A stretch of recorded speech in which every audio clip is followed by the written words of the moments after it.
আচ্ছা, আপনাদের সাথে একটা ইন্টারেস্টিং বিষয় শেয়ার করি। আমরা গরু কিনতে যাচ্ছি, আবার গ্রামে। আর আমরা যে পরিবহনে যাচ্ছি সেটা হচ্ছে একটা দোতলা বাস। তো এই বিষয়টা একটু ইন্টারেস্টিংই বলা যায়।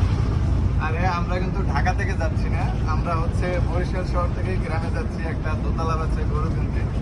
মূলত আমরা হচ্ছে গাড়ি পাই নেই। যাই হোক, এই জায়গাটা কিন্তু খুবই এনজয়ের একটা জায়গা।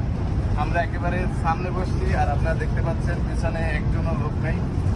আর এই জায়গা থেকে ভিউটা অসম।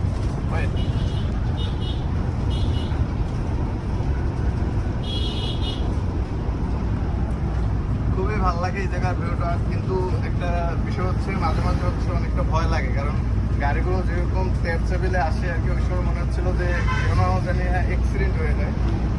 তো এই জিনিসটা ভালোই লাগছে আমার কাছে। তো ভয় বলা যায়, ভয়ও লাগে, আবার হচ্ছে খুব ভালোও লাগে, কারণ এই জায়গা থেকে দেখা যায়। আরেকটা বিষয় হচ্ছে উপরে ঢোল বাজতেছে, হ্যাঁ, একটু পর পর উপরে গাছ বাজতেছে ছাদে বাসের, আর হচ্ছে একটা ঢোলের মতো শব্দ হইতেছে, মানে ঢোল বাজতেছে চিন্তা কথা। বাবা